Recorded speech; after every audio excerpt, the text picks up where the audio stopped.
right in front of the screen. It's not going to be on the screen. So everybody roll in and come over here and now everybody come over here so you're close. So I will ask each candidate to come up, and they can use the mic if they want to, and just in a very brief 5-minute talk about themselves, why they're running, and what they hope to accomplish when they, if they were elected. So I will start with Peter Pike.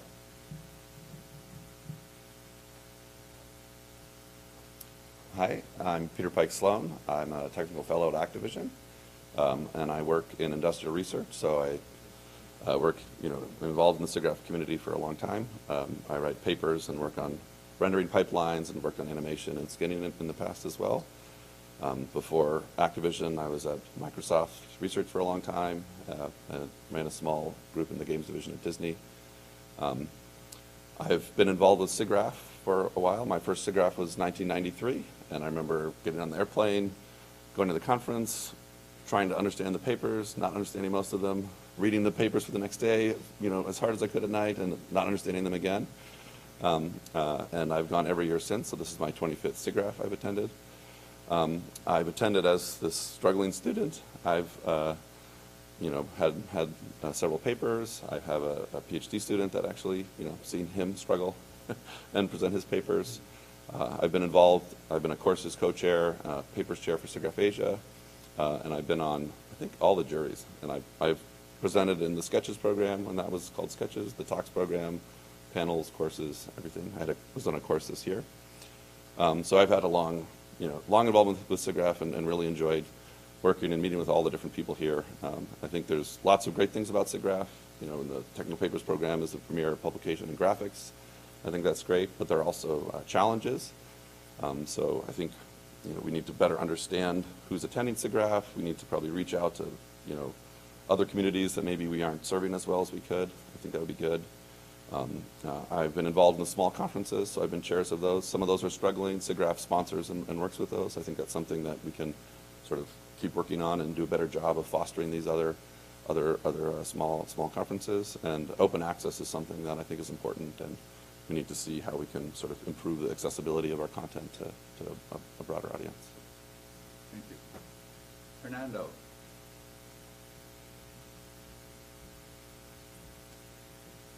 So hello, my name is Hernando Bahamon. I run the SIGGRAPH chapter in Bogota, Colombia, South America.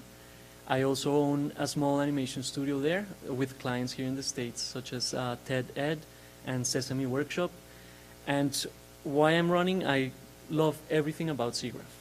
Like, since my first SIGGRAPH in 2004, I was completely blown away. I was graduating high school then, and it was here where they recommended I go to Sheridan to study animation. And to me, it was amazing. It was an amazing experience. And I loved it so much that I wanted to take this back home to Colombia. And that's what I did. Like, when I graduated school in 2010, went back, set up the SIGGRAPH chapter there. And it's grown a lot of interest, and now it's around 8,000 attendees back in Colombia. And so I love SIGGRAPH so much, everything. Like, the content is amazing, the technical papers, the production sessions. And what I feel, it's a little bit of a shame that it doesn't get out there more. I feel there's a lot of people outside of the SIGGRAPH community that don't know about this conference, don't know about the content. And I think it's a shame in two ways. Like, first, I mean, it's amazing content that would be really helping people that are thinking of joining the industry, or people that are in the industry. This is amazing. They should know more about what's going on here. And I also think it's a shame because the less people that know about SIGGRAPH, the less people that are going to come to the main conference. So one of the things that I would focus on, and it's sort of what we've done in Colombia, where we had the challenge that no one knew about SIGGRAPH when I got there, is just outreach and promotion and making it really attractive for people to come to the conference, know more about what's going on. And yeah, so that's probably the main focus that I would do. Yeah. Okay, Yeah. thank you. Thank you. Both Peter Pike and Hernando are candidates for director at large. Now I would like to present the candidates for vice president. We'll start with Evan Hirsch. Scott. So I am a product designer who founded computer graphics and interaction design by accident about 20 years ago. I've been coming to SIGGRAPH since 1991, but for the last 6 years I've had my own design consultancy, creative consultancy, where I work with applied research companies, including sometimes USC, as well as right now I work with the Dutch police and doing different things with research and virtual reality and biofeedback, as well as I work with game studios and games companies and sometimes film studios and helping them get things going better.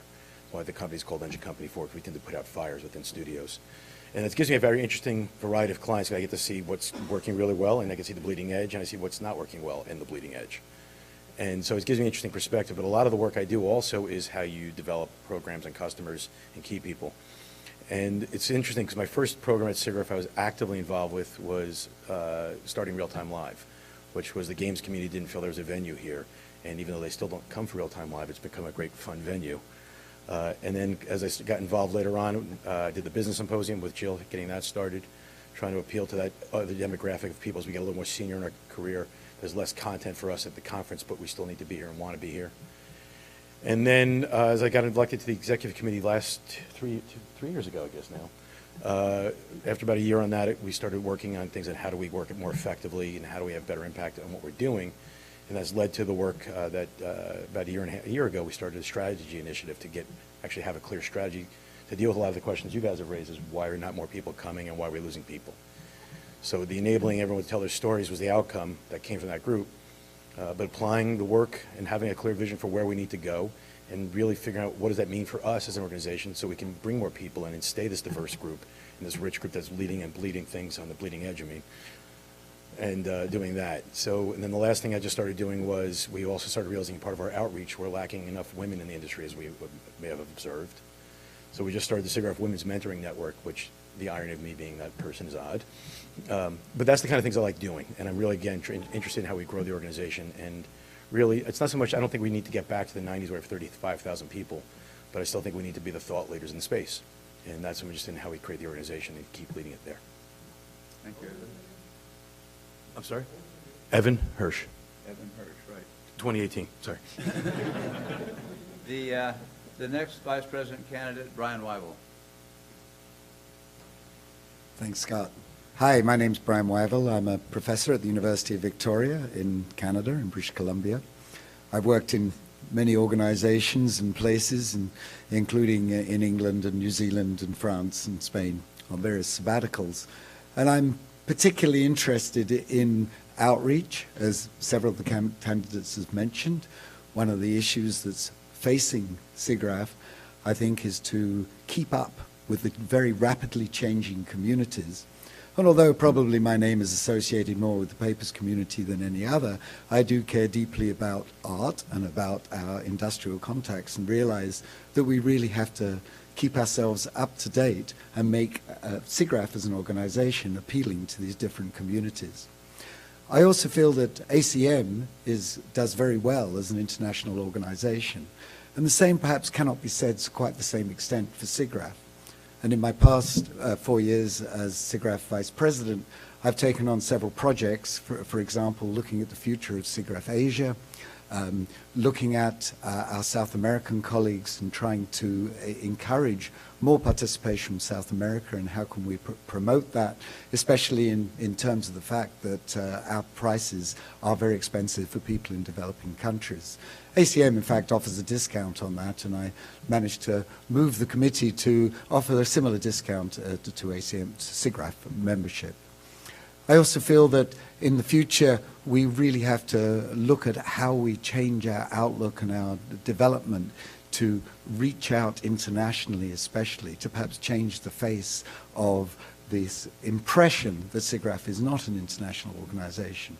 We have next year a conference in Vancouver, which is actually in Canada, which some of you may have heard of, and it's been particularly successful in places like Canada. SIGGRAPH Asia conference is also particularly successful in gaining strength in Asia and reaching out to organizations like Asia Graphics, who are a growing organization in Asia, to try and give them more power in terms of the future of SIGGRAPH Asia. So these projects, which I've been working on over the last 4 years, I'd like to continue with. I feel like I've learned a lot about the organization, an organization about which I care deeply. My first SIGGRAPH was in 1984, so I've been around a long time. I'm also actually going to retire from the university in the next couple of years, giving myself more time for volunteering. Anyway, that's me. I hope you like it. Thank you, Brian. Now we have two candidates for president. I'll start with Alain Chenet.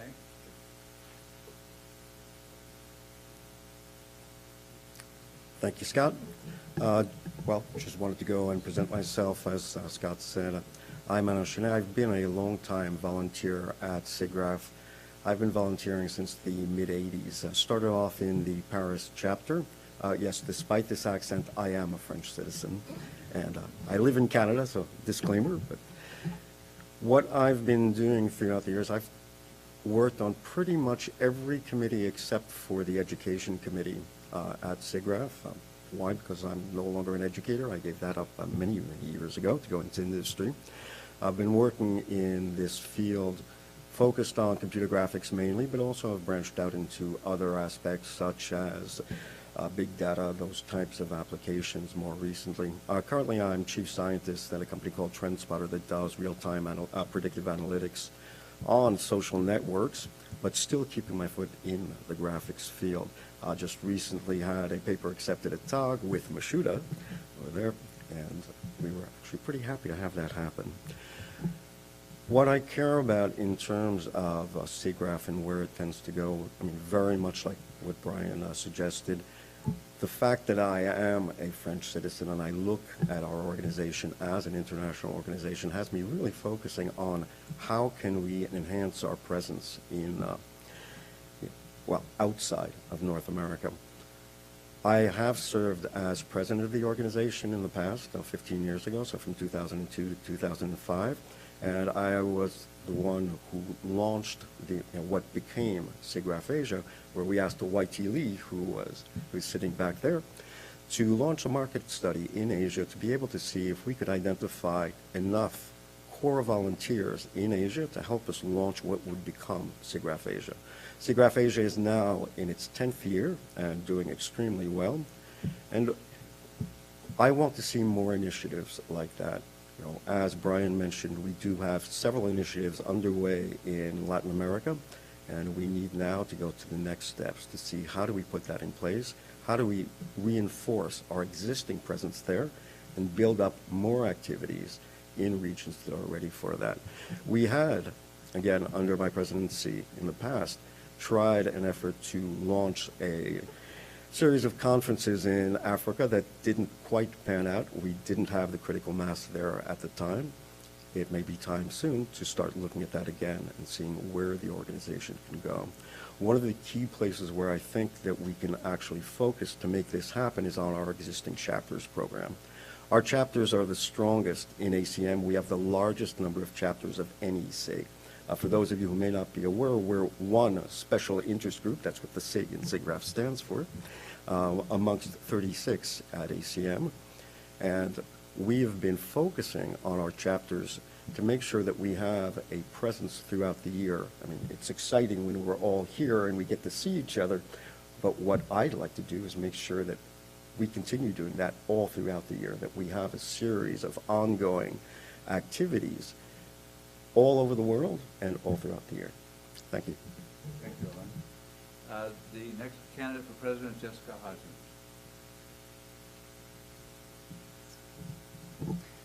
So I'm a faculty member at Carnegie Mellon. I've been there since 2000. Before I was there, I was at Georgia Tech. And in between, I took some time off from CMU and, along with a couple other folks, started a research lab for Disney, which I ran the labs in Pittsburgh and Los Angeles for about 8 years. So why am I running for president? There are a couple of reasons. First, I'm really excited about the new strategy efforts. Evan talked a little bit about those a couple of minutes ago, but we're trying to think how we address some of the challenges that we're seeing in our field and what we can do to better support the members of our field.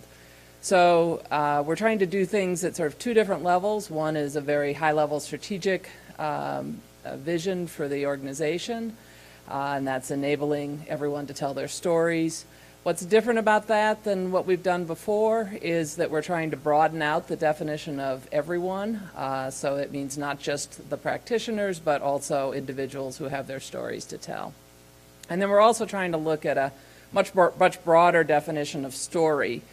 So not just animation, special effects, and all these things that our industry does amazingly well, but also look at all sorts of forms of new media, nonlinear media. We've seen lots of amazing examples of VR and AR and so on at the conference this year and last year. So I'm excited about that vision and that strategic vision. And then I'm also excited about a lot of the little things that I think we can do to help our field. So we're trying to very quickly implement a number of smaller efforts. We're trying to do an award for practitioners, for example. We do a good job of recognizing the researchers, not such a good job of recognizing the accomplishments of the practitioners. We're trying to set up a new mechanism for publishing for some of our specialized conferences that'll hopefully get those conferences a little bit more visibility and help them increase the number of submissions that they get. So there's a whole set of sort of little things that I think taken together will have a really big impact on our community and the careers and lives of the people who are in our community. And then there's the much longer term, bigger strategic vision. So I'm excited about all those things. I think we have an amazing group of people who are pushing forward on all of these things. And I'm hoping that we can do a lot over the next couple of years to draw a lot of other people in to participate in this vision and to help us move the field forward. So thank you. Thank you, Jessica. Okay, we now have time.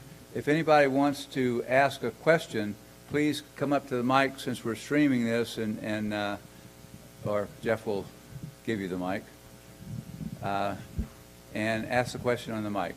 Thank you. This is a question to all candidates. Are you a member of your local chapter, and why or why not? How many of you are in a place where there is a local chapter? Okay. So the other three, I think, have a good, valid reason perhaps not being members. Although then you should ask us why we didn't start one.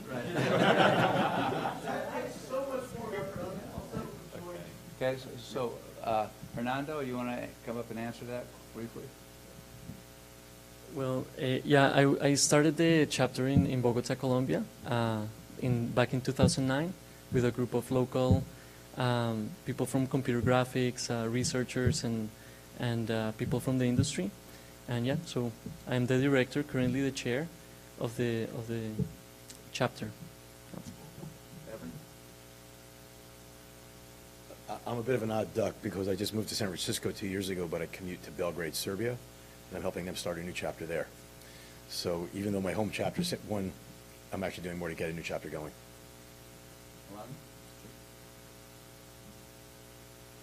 So, well, I'm actually in a very interesting position in Toronto. So I am a member of the chapter, and it turns out that my son is the current chair of the chapter, so following his dad's footsteps. So yeah, I've been a nonstop chapter member for the past 30 years. Yeah, I have a question for all of the candidates. So I'm interested to know, of all the things that you want to further in your role in the executive committee, could each of you name the one thing that you would really like to focus on above other areas? Start with Brian. One of the things that's come out of the strategy group is our outreach group, and I really feel that outreach is one of the most important areas to try and draw more people into SIGGRAPH. And we've already have got a couple of initiatives going to facilitate this. One is to have an event at SIGGRAPH next year to pull in PhD students who are not yet finished, but with real cutting-edge research modeled after the 3-minute thesis contest. And we're also looking at a lot of other endeavors, particularly in the international sphere. The chair of our group is actually two women, and we're very conscious of the fact that there is a great imbalance in gender in SIGGRAPH. We hope to facilitate more outreach towards women as well. And I think that is, to me, that's one of the most important areas, to be inclusive, to let people tell their stories. So I guess for me, I think we need to better understand who is SIGGRAPH. So when I was courses chair, you get to see all the data and the room count data and survey data, and it's extremely incomplete. We don't have a good picture. We do this post-conference email survey, which says half the people are new. I'm sure that's biased and that people that have gone for the first time are going to be more likely to reply to that email than other people. So I think building a better model of who's attending SIGGRAPH, what they're attending, what they're seeing, I think this is incredibly important for us to understand where we should go or how we should handle things.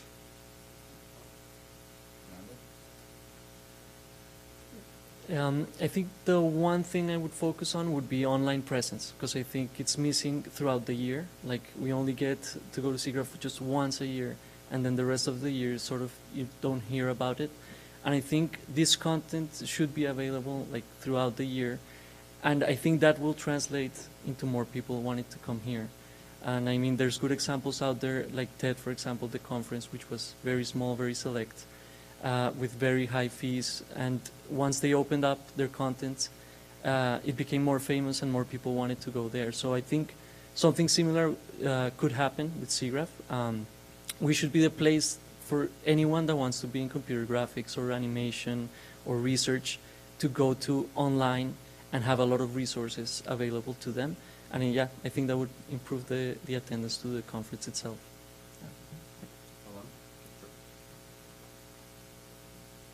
For me, the most important thing that we need to do is to get our message out. So I've been focusing quite a bit in the strategy group with Paul Krai's efforts here in marketing and looking at that. That's where I believe the most important thing we should be doing is getting the word out about what we do, what our presence is all about, and enhancing it throughout the world so that people know who we are.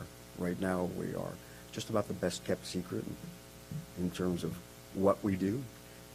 Getting more visibility is, for me, the highest importance. So I think the biggest thing for me is the big picture of our long-term health as an organization. And diversity, everything, all these things feed into it. But if we're not here in 20 years, none of this matters.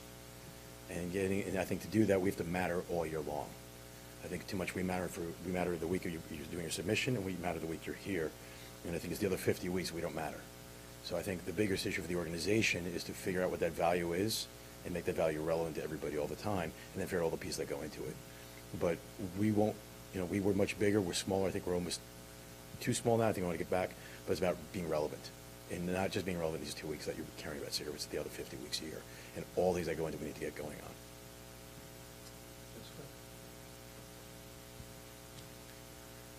I think the thing that I'm most excited about is trying to figure out where we want to take the organization in terms of content. So over time, we have spun out a lot of other fields, a lot of other conferences, a lot of other fields. And I think we need to figure out what the next things are that we want to grow. Part of that is enabling everyone to tell their stories. Certainly, I think some other elements of it are probably aligned with what Ramesh Raskar talked about in his award talk, trying to bring our expertise to other fields. But I think we need, as a community, to figure out what areas we want to focus in, how we want to embrace those areas and bring them into the conference and to the year-round organization. Other questions?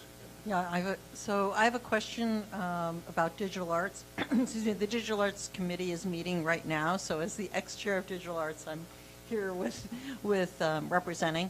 So actually, the artists outside of industry, the independent artists, are actually a community that's been lost, that's dwindling in numbers.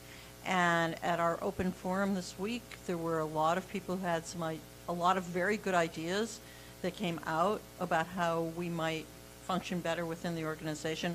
I'd be happy to share those ideas, but I think I'd like to know if any of you have thought about how the non-animators, the outside of industry creative artists, as well, I mean, people in industry, there's some good people there too, but how we can recapture that community. Anybody want to step forward? Brian? Well, Cynthia, I think you make a very good point. It is certainly a community that we have lost or losing, because there's still an art show and there still are a number of independent artists. Personally, I'd like to see the element of competitive submissions rather than totally curated come back. I felt that we lost something when we went to only curated. Rather the artist lost something, because that was an area where any artist could submit and possibly get their work shown in the SIGGRAPH. And certainly that to me would be an important part of our outreach committee, to try and find out how we allow any artist who works in digital media to come and tell their story. And I think this PhD event I mentioned is kind of typical of the way in which we can be more inclusive. And our committee is certainly going through lots of ideas, and we'd love to hear ideas from the artists. Yeah, Cynthia, I hear you on the artist tonight, but I think every committee feels that they're losing their attendees, their constituency. I think pretty much each one of our different communities feels like they're losing people. And I think part of the problem is, again, that relevancy. And I think what we have to do now going forward, this next chapter in the strategy group, is to work with all those heads and leaders and tell us what you need, and meanwhile give you guys a set of tools to enable what this means. I think what I saw on the executive committee for the last couple of years is we were just letting everybody go off and acting surprised it wasn't working. Right? We weren't providing much direction, we weren't providing much support, but we're saying, oh, sure, you should do that differently. And I think the goal for what we're doing this next phase of strategy is, now that we know where we're going, now to work with each of these communities to figure out what it means to them, give them the tools, and actually find out what they need. That's kind of my view of it. Hi, Tim. I think, again, it's a matter of promoting better, because I think the content is great, and I mean, each area has its own curators and its own directors, so I wouldn't pretend to know about all of it, like the papers and art and everything, but what I would know about is how to promote it better. Like, if you go to the website, for example, there's no place where you can see like the actual art that's being exposed. So I think it's a matter of how you show people that. So it's it's selling every different area. So I think the content is great. Like, you take a look at the technical papers, at the art papers, at the production sessions, and it's all amazing. The only problem for me is that outside of the conference, nobody's getting this content. So that's what I feel would be helpful. Okay. Another question. Neil. Hey, based on feedback just now, are you planning to, if you're not a part of the local chapters, are you planning to join your local chapters, and what involvement you might be looking to connect the different chapters together? And the second question was that I'm relatively new to this, so I felt like something like this was really of a big importance. Is there a way that you would be connecting more to the community and having the communities actually see your faces at something more that might be more keynote? That so that people can actually, like the chairs or just the main community, can see who the candidates are and who they might want to talk to as an EC? Anybody want to respond? Sure. Certainly to the first part of your question there. Actually, in Victoria, we are starting a student chapter.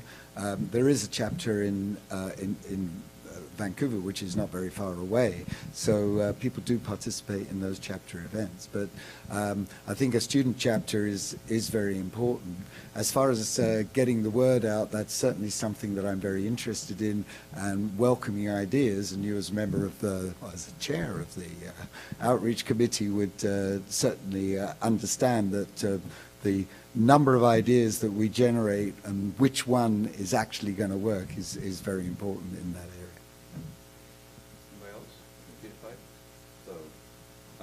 The Seattle chapter is sort of dormant. When I was at school in Utah, I was involved in starting a chapter. We do have other related things, like the IGDA is the game developer community. That has sort of a more vibrant thing in Seattle. So I think there should be opportunity to do this, but I just haven't looked into it.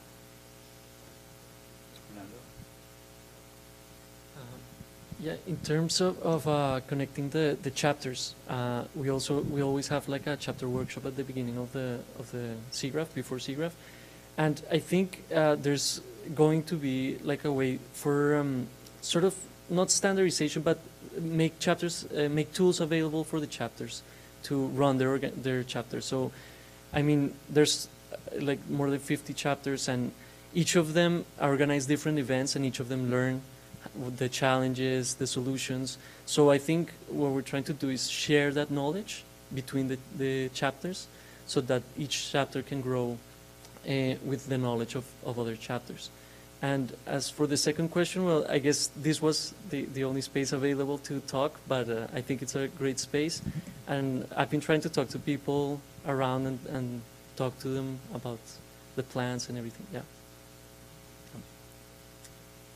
I'll add one thing to that. So not about chapters, but about the election. So we were told by ACM at the beginning of the week that we still had only about 5% of our membership voting.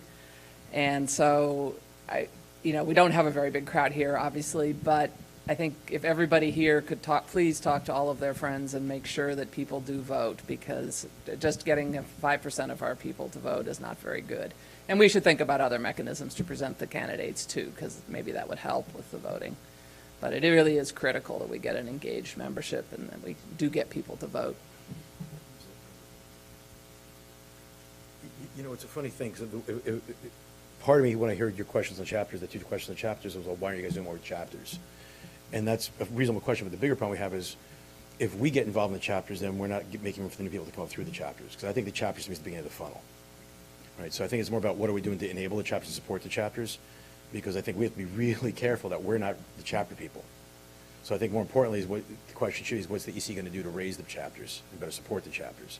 I think the conversation we started having is, are we giving them the right resources? So it's been interesting for me helping the Serbian guys start their chapter, and I complain, I do what a typical Evans, I say, Alan, why is this broken? He goes, what are you talking about? There's this, and the work him and Jackie have been doing to make the chapters easy, we need to do more of that and support more of it. And so I think it's that delicate line, because talking about what Jessica's point is, if we don't do more at the chapters, we're never going to get better than 5% vote.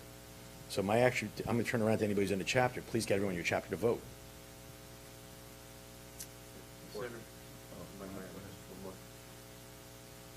Yeah, those are great questions, and the key thing is to be aware that everybody on the chapters committee is fully dedicated to enhancing the services that we offer. We've done quite a bit to make the chapters stronger and to give them more content. Right now, Jackie, I don't see him in the room, but our current chair for the chapters committee is doing an amazing job in setting up what's called a Chapters in a Box program, so something to allow you to get kick-started as a chapter.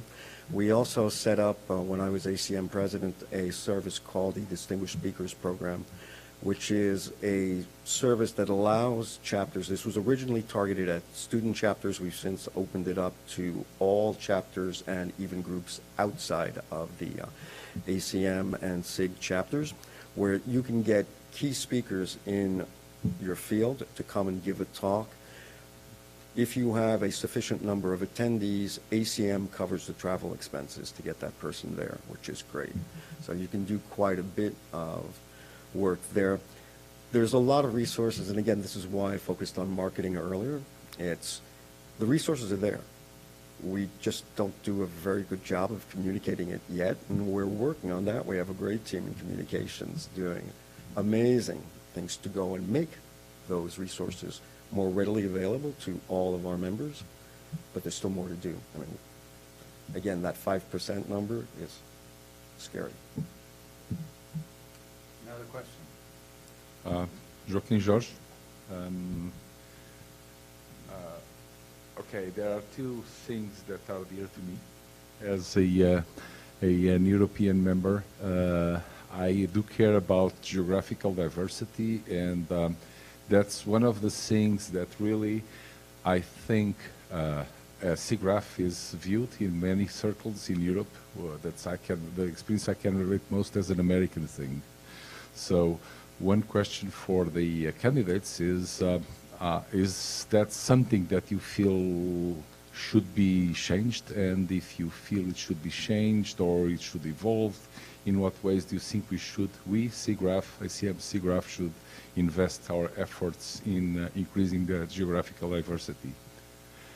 And the other question concerns specialized conferences. I totally think that one of the great things that I'm happy to contribute to as well to ACM SIGGRAPH is to foster new communities and help them nurture and help them and get great technical minds together. I know that SIGGRAPH has this vast technical program, but the question is again one of increasing our scope and outreach to specialized conferences again. The question is, does this excite you? And if it does excite you, what ways do you think we should be fostering ACM SIGGRAPH to help new communities come to fruition? Thank you, and sorry for the long-winded questions. Well, as some of you know, I'm the only member of the EC who is also on the Eurographics EC. And Eurographics and SIGGRAPH have had a special relationship for a long time now. And enhancing that relationship and making sure communications are really good between SIGGRAPH and Eurographics, especially in terms of the specialized conference events. I was what was the small conferences chair before I became SIGGRAPH VP. And certainly that is something that is dear to my heart. As many of you know, I'm involved in quite a few small conferences, specialized conferences, sorry, joking. And there are a lot of ways in which I think we can help specialized conferences, particularly outside North America, where journal papers are everything and conference papers are viewed as not really worth anything towards tenure and so forth. ACM has put forward this proposal for PACM, and although it seems to be moving rather slowly, and we as the SIGGRAPH organization can only make suggestions and try and push ACM towards moving towards a model where conferences can get their best papers into journals. I think there's other ways we can outreach to the specialized conferences, especially in terms of trying to promote more journal papers. And as Joachim knows, being an editor of a particular journal, we've encouraged many of the conferences to submit to journals in terms of selecting some best papers and getting those published in journals. And I think the percentage in journals in recent years has definitely improved, and I'd certainly like to see that trend increase. And there are actually bits of funds that can help with all sorts of things like chapters. Apart from the ACM distinguished speakers, Jackie Biblowitz told me yesterday that there are $3,000 available to help getting speakers from SIGGRAPH into chapters, and indeed towards specialized conferences. This amount has been the same apparently for about the last 20 years. So one of the things I'm hoping to push towards the EC is to up that amount to something more commensurate with our with today. And also this really helps outreach to communities in, for example, South America, where the cost of bringing in a speaker is absolutely prohibitive. And maybe SIGGRAPH can really help out in some of these developing countries where getting speakers from Europe or North America can be extremely difficult because of the financial considerations.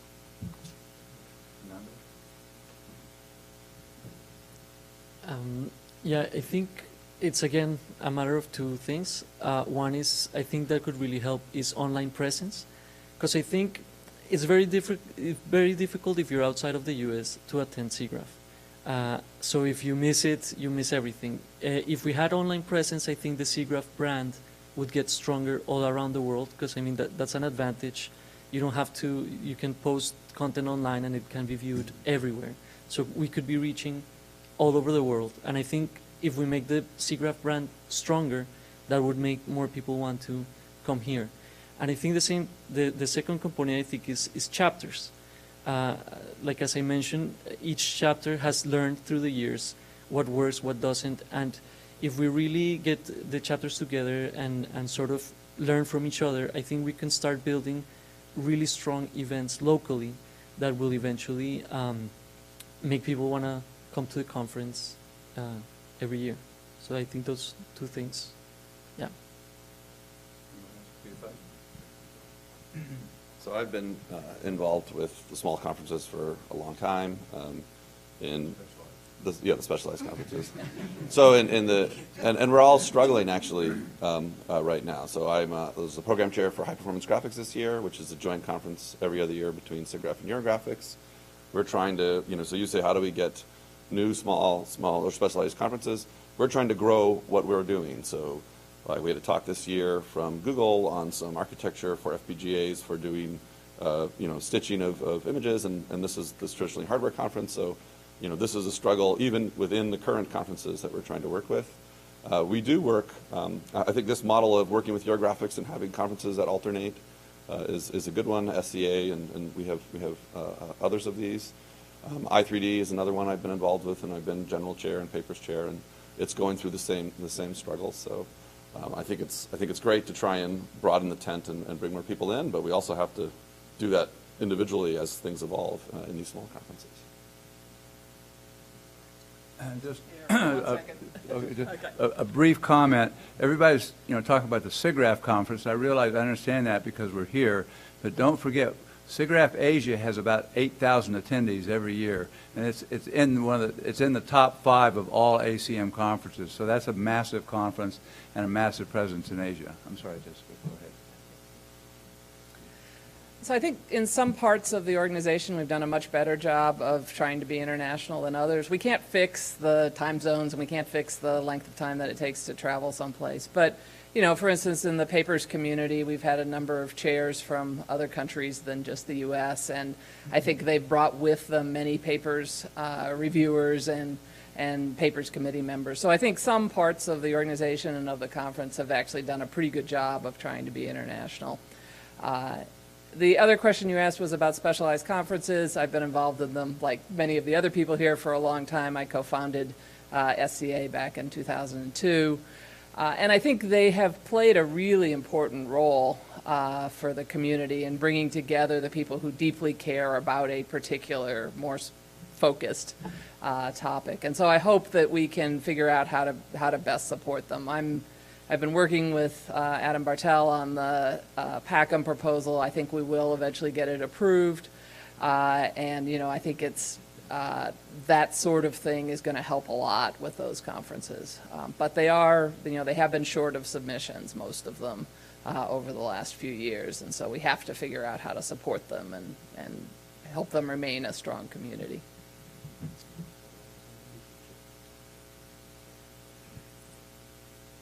It sort of feels funny when you come up and you say, well, like everybody else, it's been deeply involved with the specialized conferences for years, served as Web3D chair several years ago, and currently working on the SAVOR proposal to get a specialized conference on augmented and virtual reality that should be seeing the light of day in a year. So we're busy at work doing that. That's one of the strongest activities that we have in terms of identifying new topics that we should be going into, and gives us the flexibility to act fast. I mean, the major problem we have when we're trying to go and add new content or new venues into our main conferences, be it SIGGRAPH North America or SIGGRAPH Asia, is the amount of lead time that we need to do. I mean, both of those conferences have 2-year cycles in terms of their planning, which means you can't be quite as nimble as what you can do with a specialized conference. With a specialized conference, you can go much, much faster, and it is one of the best tools we have as SIGGRAPH to be able to go and quickly adapt to new techniques. For the international part, well, I won't repeat what I said earlier. I care a lot about it, and there is a lot more that we can do to be much more present throughout the world than we currently are. Another question? Oh, I'm sorry. Joaquin, your first question was about geographic diversity, and I think we have a bigger problem with cultural diversity, right? So if I'm building a team, I need diversity of geography, of culture, of age, of sex, of mindset, of creativity. And I think we really are not strong enough there. So they're right, everyone I agree with about that, but to me it's a much bigger issue, just culture. And it's also, so again, I think the chapters, we need to do more to do that. But the funny thing, the other side is, I've never been involved in a small conference because I don't do papers. And that's a real challenge, and I think that's also a huge opportunity loss. And I know that's an ACM issue more than an US issue. But if we can't find ways to keep the practitioners together with the papers, then half our special sauce is gone. Right? And we have to do that because I want to go to a lot of these small conferences, but there's nothing there for me. And likewise, I represent a lot of people who have great things to bring forward, but they don't have time for publication because they're doing product. Right? So I think we've got to figure out the special sauce of here and find a way to make that accessible to that community. Because again, I think it's also, again, that same issue. We can't get diversity if we can't have diverse kinds of conferences. So that's kind of my own personal peeve on this. That's why I've got zero involvement in specialized conferences. Ooh, thank you, Jeff. And thank you for answering all these questions. It's definitely very much appreciated. My question is more, I think, organization-based. So I've talked to a lot of student volunteers, and I've talked to some of my high school mentees, I think this year and the previous years before. And I think there is, I would say that I'm lucky enough that I have come from academia, and I'm in the industry right now, and I have the opportunities that I have. But I believe there is a discrepancy among the younger constituents in the community that makes it very difficult to find some upward mobility or resources from the organization. Like, I think Ginger and I, like, we have the opportunities that we have because we are very proactive about it, but I think a lot of people are not aware of that, and may not have the initiative or the push to be proactive. And I think that, and in addition to that, it isn't necessarily a very balanced mix of, engineers, practitioners, artists, and researchers. And I think, I think there are skills there that could be learned. So I think my question here, sorry, I wrote it down. Given the ubiquity of computing as a practice and an application across a broad range of skills and disciplines, I think there is an opportunity for us as an association to evaluate our role and presence in the evolving discourse of technology. And so the real question for me is that, while we're thinking about how we can retain our fundamental role as an arbiter for good computing, good form, and good technology, what action steps could we take, or what strategies could we think of, or that are in mind, so that we can maintain our relevance to our younger constituents without devaluating those core tenets? Sorry, I was just stuttering a little bit. Fernando? Yeah, I agree with you. I think that's pretty much, and what I've been thinking, I've been doing is how to make the online presence stronger, right? Like, make this content available for people to see it, and it could be in the form of, even if it's the same content that is here, like the production sessions, or even if it's in the form of courses, but it's something that is online and it feels more solid and it feels more accessible throughout the year to anyone that wants to access it. So I think that's one way, and another thing is just the way you communicate things, the way you communicate what the conference or the organization is all about. I think it could be more appealing. Right now I think it's very closed and very formal, and not, if you're outside you can't really get in, but I mean, you can't really see what's going on. So I think it's a form of how to make things more appealing to people outside of the organization. So I think there are, like, SIGGRAPH University is an attempt that I think Paul was involved in to try and have sort of more archival content. I absolutely agree. This is a problem. One other thing I noticed in industry is the access to the content, like the institutional license for the DL is really kind of ridiculous for most companies. So most game companies, for example, no one has them because they can't pay for them. So open access, I think, is really important, and just, distributing our content in a way that anyone can get it, I think, is something that we really should strive for.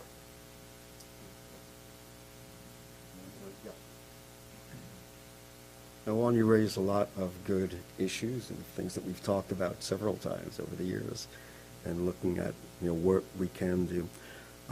Just Peter Plank, just one thing to go and point out is that for open access, one of the things that SIGGRAPH does for our members is to allow you to have full access to all of the SIGGRAPH content in the DL through your membership, so that's the way we've addressed it here. And this is something that we decided to do many, many years ago, specifically for the reasons you raised. It's giving access to our members to the content that we publish. For our younger members, the key things that we've been focusing on, and again, trying to see that we identify our future leaders. I mean, Alon, you are where you are because of the fact that you were a student volunteer, and that we identified you, and we saw what you were capable of, and mentored you to get you to where you are right now, and I expect that we will see a much longer career with many interesting things happening there. So that's why we put in, the XSV program, the S3 program. Both of them are there for that. The idea is to go and look at key volunteers that we've identified very, very early on in their career, and we don't want to lose them once they graduate. We can do more, and I think, what Ananda was suggesting earlier, by making all of this content that we actually curate, that we've got, readily available. It's not so much the content that isn't there and that it's, not online. It actually is online. It's just hard to find.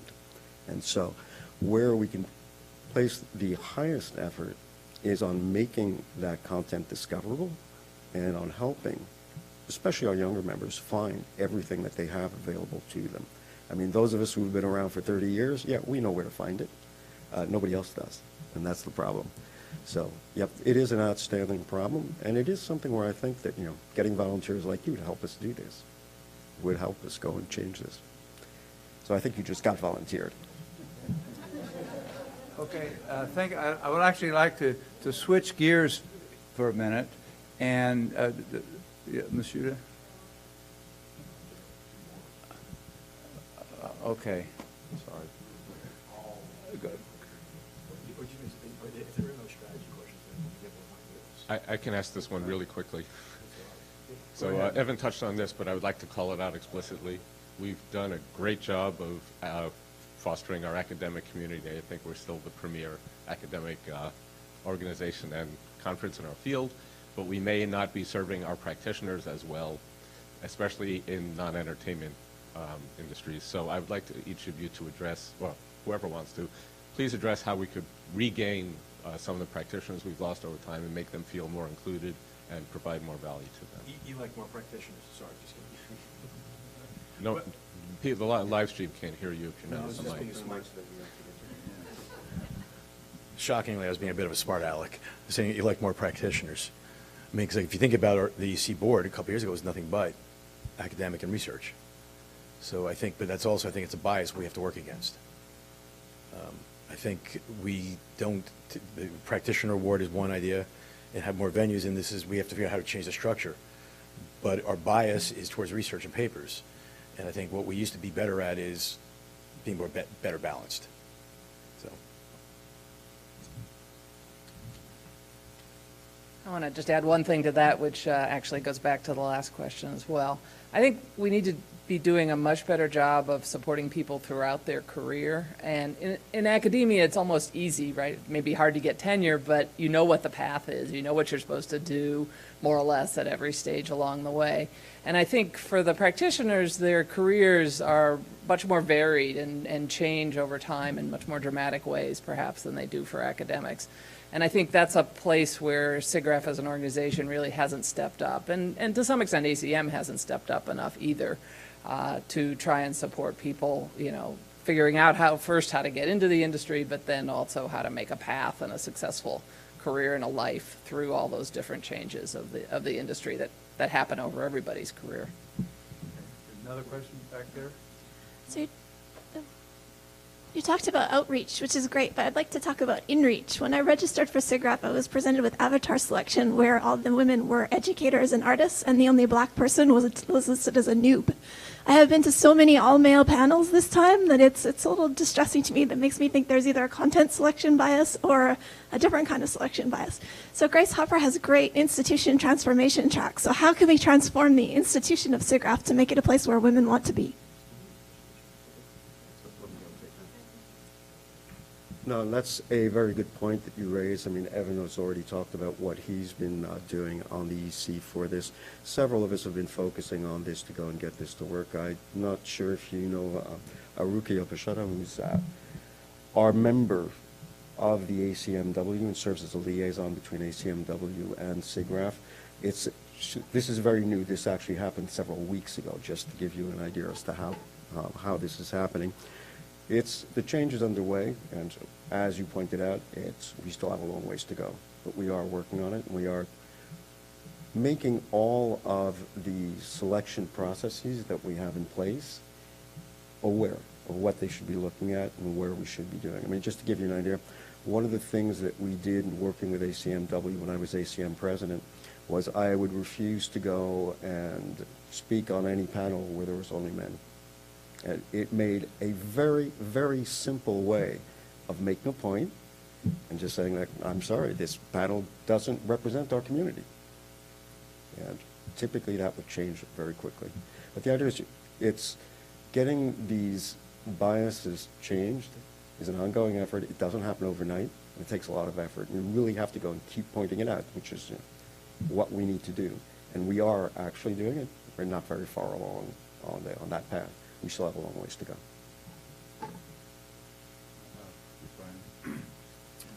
Well, Kay, I absolutely agree with you, and it's very depressing that there aren't more women involved, although in some respects this is a reflection of the entire discipline, especially from the nerd point of view. And I think one of the ways we can address this is from an organization is to look at the way we're structured and where there are key positions to encourage women to apply for these key chair positions in some of our subcommittees and so forth, where diversity would be a part of that job. Actually, in the outreach committee we were discussing yesterday, sort of coming back to the last question a little bit, how do we make the whole organization more transparent? How do we get out a visualization where you could drill down and see how SIGGRAPH as an organization works? And putting that together, actually, as we were discussing, seems to be quite a difficult problem.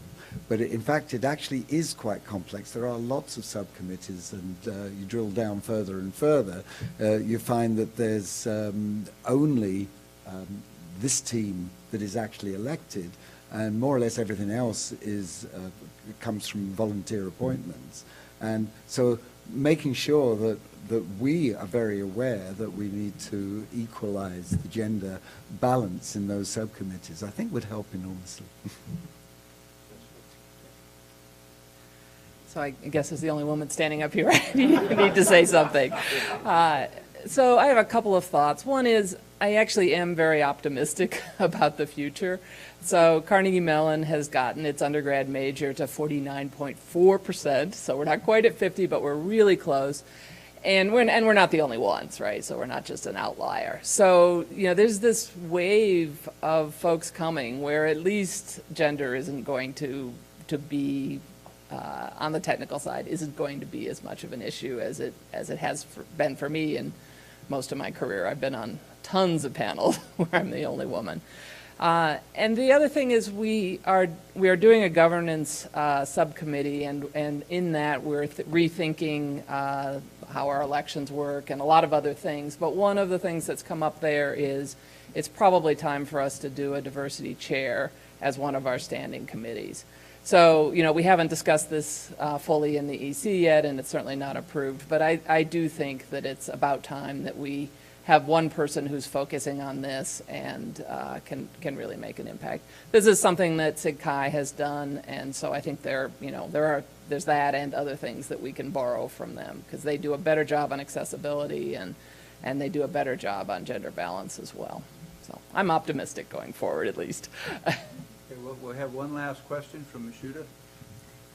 So my question is to do with the voter turnout. Given that the voter turnout is so low, my hypothesis, of course, is that that's probably because as an organisation we're not offering significant enough member benefit for people to care about voting in the organisation. How would each of you make the value proposition more appealing to the international community that SIGGRAPH represents?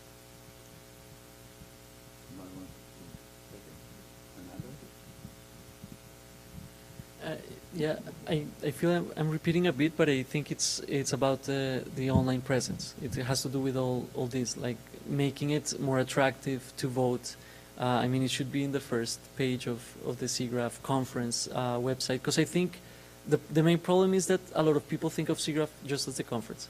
So they're not sure what they're voting for, or they're not, like, so I think if throughout the year there's more presence, they would feel that there is an organization behind it. And I think it's about the SIGGRAPH brand rather than just a conference.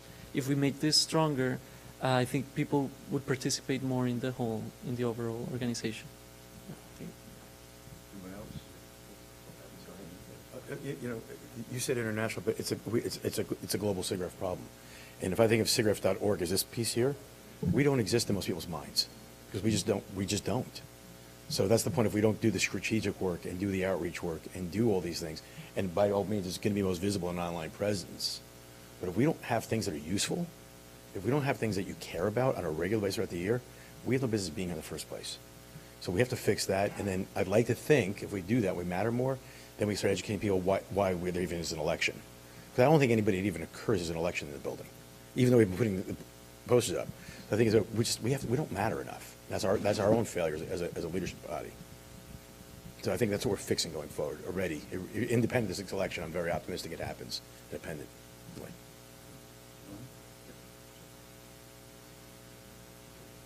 Now, to address, how to go about doing it, I mean, won't repeat what Evan just said because he said it quite well. But looking at the vectors that we have available to us for that, aside from the online presence, we also have our chapters network, which is very, very important for getting that presence visible throughout the world and helping chapters stage new events. So all the work that's going on with Jackie's team for the Chapters in a Box, getting, say, set events that happen throughout the year all over the world is a way to actually reinforce that presence, and that's underway. It's, we're not waiting to get elected for this to happen. This is already work that the various parts of the organization are already undertaking. So, looking at that and at the specialized conferences and seeing how we can hold more conferences outside of North America to make sure that that presence is felt throughout the world, I think is a way to actually get our presence embodied in the physical activities that actually take place where people can see them and where they live. Just a brief comment. Our usual voting turnout is, I mean, it's not as horrible as it sounds if you put it in context. Our usual voting turnout is around 7 to 8%. ACM, I was told by Pat Ryan, Jessica and I were told by Pat Ryan this week, that for ACM elections and most SIG elections, it's 10%. So it's like, we're lower than we should be, but we're not that much lower. So I would like to thank the candidates. Let's give a round of applause for having to stand up here for an hour. Thank you very much.